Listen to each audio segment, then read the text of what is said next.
Welcome to the Fingal Sprint Triathlon. Our team has been working for months to make this a safe and enjoyable event for you. When you arrive, this area will be set up for registration.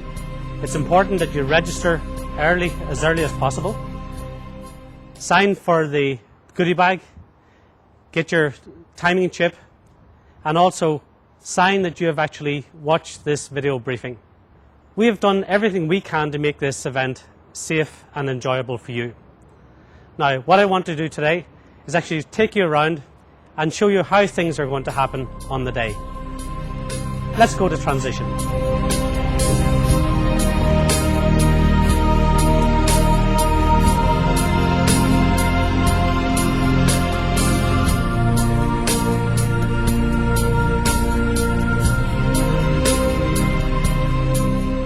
The National Aquatic Centre is a fantastic venue for such things as triathlons. Now we're in the transition area. I'm going to hand you over to the Chief Marshal, Aubrey Story, who will take you around how the event will happen. Okay, so this is the transition area. Once you have all your gear set up and ready to go, then clear away all your personal belongings from the area so that it's clear and unobstructed for athletes going through, and then make your way into the changing room to get yourself ready for your swim.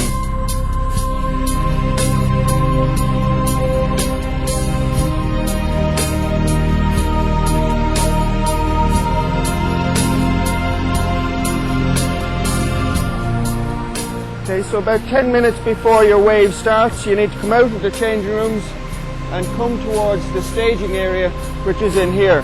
The staging area is where you'll wait for your wave to start, where you'll get the swim briefing.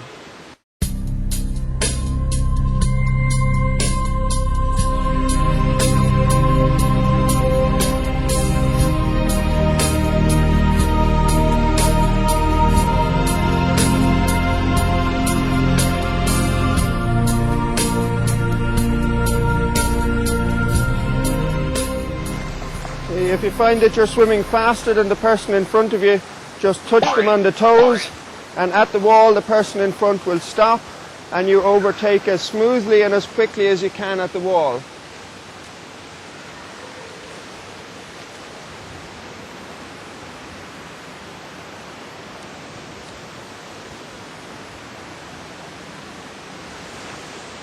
When you have just 2 lengths to go, the swim marshal will tap you on the head at the end of the length.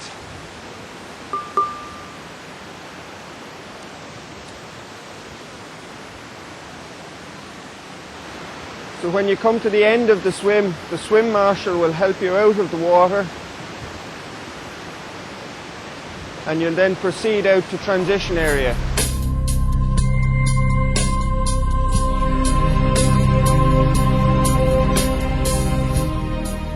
Be careful when you're running along the swim bank, because the bank will be wet and it may be slippy.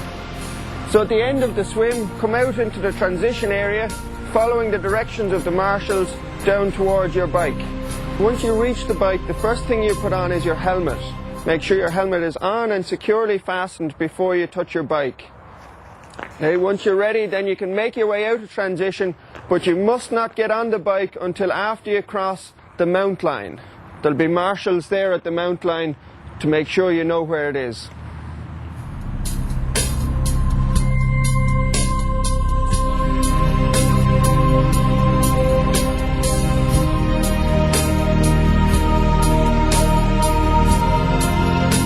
For the cycle section, one of the key points is that the roads are open, so there will be traffic on the roads. And therefore the rules of the road apply at all times. The rules of the road apply at all times. The rules of the road apply at all times. You must at all times obey the rules of the road.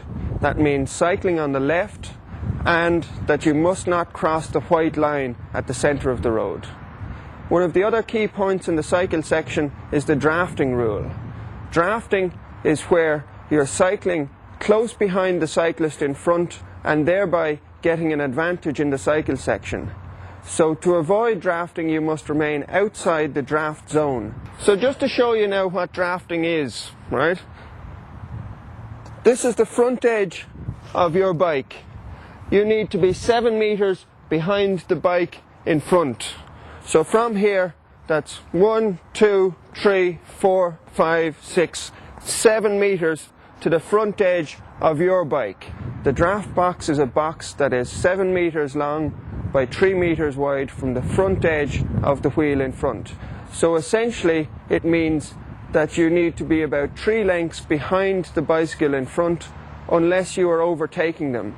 If you are overtaking them, you must pass them within the space of 15 seconds, and then the person that you overtake must drop back outside the draft zone. We will have draft marshals out on the bike course watching that you maintain that gap at all times. If you are caught inside the draft zone for a period of time, our draft marshals will penalise you with a time penalty. So once you come back in off the bike course, you must dismount your bike before the transition line. Keep your helmet on and fastened until your bike is mounted onto your bike rack in your own bike position. Put your runners on and make your way to the cone at the top of the transition area, where you'll round the cone and back down the side of transition and out onto the run course. I'd like to just wrap up with a couple of points. It's every competitor's responsibility to understand the rules and the route of the race. It's important that you wear your number during the run on the front and during the bike on the back. You must also obey the guards and obey the marshals at all times. This is important to actually make the race safe for all of us. But most of all, it's important that you have a really great time. And if you don't understand anything, please ask. We're looking forward to seeing you all on the day, on the 19th of May, here at the National Aquatic Centre.